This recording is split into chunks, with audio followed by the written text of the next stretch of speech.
മക്കളെ എന്തോ ആസലായിട്ട് പാടി കേട്ടോ. Thank you. നല്ല രസമുണ്ടായിരുന്നു മോള്. Thank you. വളരെ അനായാസേന, അത് ഒരു വലിയ എഫർട്ടൊന്നും ഇല്ലാതെ വളരെ ഈസി ആയിട്ട് നിന്ന് ആ രണ്ടാമത്തെ പോർഷൻസ് ഒക്കെ ട്യൂൺ ചേഞ്ച് ഉണ്ട്. ഈ പ്രായത്തിലൊക്കെ ഈ ട്യൂൺ ചേഞ്ച് ചിലപ്പോൾ ഇങ്ങനെ ആലോചിക്കും അതാണോ ഇതാണോ എന്നൊക്കെ. ഇപ്പോഴും ഞാൻ ഈ ട്യൂൺ ചേഞ്ച് വന്നാലുണ്ടല്ലോ ചില പാട്ടിലൊക്കെ പല്ലവി കഴിഞ്ഞ് അതിന് 3 ചരണമുള്ളതുണ്ട്. ആദ്യത്തെ ചരണം കഴിഞ്ഞ് രണ്ടാമത്തെ ചരണത്തിന് വേറെ ആയിരിക്കും ട്യൂണ്, പിന്നെ ചിലപ്പോൾ മൂന്നാമത്തെ വേറെ ആയിരിക്കും ട്യൂണ്. അങ്ങനെ വരുന്ന പാട്ടൊന്നും ഞാൻ പാടാറില്ല ഇപ്പോഴും. ചിലപ്പോൾ നൊട്ടേഷൻസ് മാറിപ്പോയി കഴിഞ്ഞാൽ പോറല്ലേ.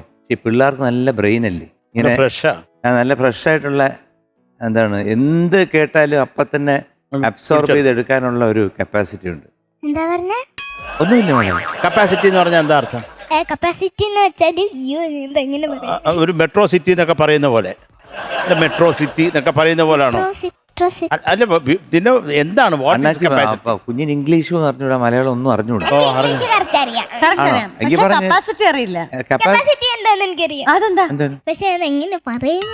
മലയാളത്തിൽ പറയാനൊരു മടി.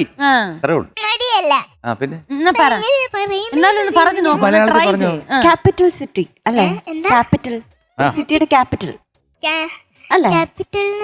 കപ്പാസിറ്റി എന്താ? കപ്പാസിറ്റി എന്ന് വെച്ചാൽ ഈ ലിക്വിഡ് ഒക്കെ ഒഴിക്കുമ്പോ ലിക്വിഡ് ഒക്കെ ഒഴിക്കുമ്പോ ഉണ്ടാവുന്നൊരു സംഭവമാണ് കപ്പാസിറ്റി. ആ കുപ്പിയില് ലാബ് മനസ്സിൽ വിചാരിക്കുക, അതാണ് നമ്മുടെ സ്ഥലം നടക്കുന്നത് അവിടെ ലാബിലാണ്. അവിടുന്ന് ഒരു വെള്ളം അങ്ങോട്ടും ഇങ്ങോട്ടും ഒഴിക്കുന്നു. കാര്യം പറഞ്ഞോട്ടെ, ഞാൻ പഠിച്ചിട്ടുള്ളത് മാത്തമാറ്റിക്സിൽ മാത്തമാറ്റിക്സിൽ ഈ കപ്പാസിറ്റിയെ പറ്റി മാത്തമാറ്റിക്സിൽ എവിടെ മക്കളെ വെള്ളം ഒഴിക്കുന്നത്? പിന്നെ വെള്ളം കൊരിക്കാൻ പറ്റുമോ? എന്തിനകത്ത്? ബുക്കിന്റെ അകത്ത്. മറ്റേ ഇതിനകത്ത് മോഹൻലാലി ചോദിക്കുന്ന പോലെ ചോദിക്കേണ്ടി വരും. പട്ടാണ് മക്കളെ, കപ്പാസിറ്റിയുടെ അർത്ഥം മക്കൾക്കറിയാം. ഒരു കുടത്തിനകത്ത് വെള്ളം ഒഴിക്കാൻ, ആ വെള്ളം പിടിക്കാനുള്ള കപ്പാസിറ്റി ആ കുടത്തിനുണ്ടോ അല്ലേ? അത് അതേ ഉള്ളൂ. മക്കള് പറഞ്ഞില്ല, ഞങ്ങളായിട്ട് മനസ്സിലാക്കിയത്. മക്കളെ, എനിക്ക് ഏറ്റവും ഇഷ്ടപ്പെട്ട ആദ്യത്തെ ആ ചെറുക്കന്റെ പേര് മണവാൾ എൻ. മണവാൾ എൻ ഇൻഷല എൻ എന്നുള്ളത്.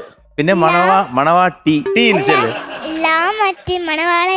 അങ്ങനെ മക്കളെ പാടി അങ്ങനെ അറബി കടലൊരു മണവാൾ എൻ കരയോ നല്ലൊരു മണവാൾ ടീ. രണ്ടുപേർക്ക് അച്ഛനും അമ്മയുണ്ട്. മണവാളൻ. മണവാളയോ? മണവാളല്ലേ? ആളാ മറ്റൊരു പായെന്നെങ്കിൽ പെണ്ണ് വായിക്കായിരുന്നല്ലോ. മണവാപ്പൻ. മോളെ മിണ്ട് മക്കളെ ഈ സൈസാണ് വരുന്നെന്ന് വിചാരിച്ചില്ല. മക്കളെ, മണവാപ്പ നമിച്ചു. മോള് ഉഗ്രായിട്ട് പാടി കേട്ടോ, നന്നായിട്ട് പാടി. നല്ല പാട്ട് മോള്, നല്ല ബ്യൂട്ടി. എന്താ ശുക്രിയ. ഇനി ഒത്തിരി ഹിന്ദി ചോദ്യം വല്ലതും ചോദിച്ചാൽ എനിക്ക് ഹിന്ദി അറിയത്തില്ല. ശുക്രിയ, താങ്ക് യു. ഓക്കെ, ശുക്രിയ. കുട്ടി എന്താ സൂപ്പർ ആയിട്ട് പാടി. Thank you. നല്ല രസമുണ്ടായിരുന്നു കേട്ടോ. Thank you. മോളെ ഡ്രസ്സാ കൂടുതൽ ഇഷ്ടമായ. Thank you. നിത്യത് എന്തോ നിത്യത് ഇവിടെ വന്നപ്പോ നിത്യ ആദ്യം പറഞ്ഞത് എന്തോന്ന്, ഈ കൊച്ചിന് ആര് വാങ്ങിച്ചു കൊടുത്ത് ഇത്ര ഈ പന്ന ഡ്രസ്സൊന്നും, എന്നിട്ട് ഇപ്പൊ ഇതുകൊണ്ട് പറയുന്നത് നല്ല ഡ്രസ്സാണെന്ന്. പാട്ട് പാടിയത് ഇഷ്ടമായി, പക്ഷെ എനിക്ക് അതിനേക്കാളും ഇഷ്ടമായത് ഡ്രസ്സാണ്. ആ ഡ്രസ്സിനെ കുറിച്ച് ആദ്യം അഭിപ്രായം പറഞ്ഞ ഒരു വ്യക്തിത്വമാണ് എന്റെ അടുത്തിരിക്കുന്നത്. അങ്ങനെയാണെങ്കിലേ നിത്യാന്റിക്ക് ഈ ഡ്രസ് എവിടെ നിന്നാ ഞാൻ വാങ്ങിച്ചെന്ന് പറയാൻ പറ്റുമോ? പറ്റുമോ? കടയിന്ന്. എനിക്ക് വയ്യ, കോമഡി കൊണ്ട് നിറയാണ് ഇവിടെ, നിറയാണ്. ഏത് കടയിൽ നിന്നാണ്? തുണിക്കടയിൽ.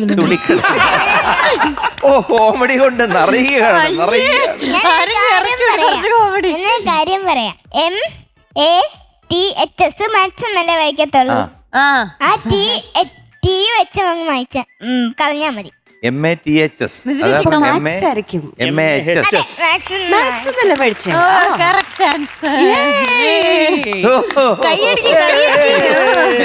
കോമഡി കൊണ്ട് നിറയട്ടെ.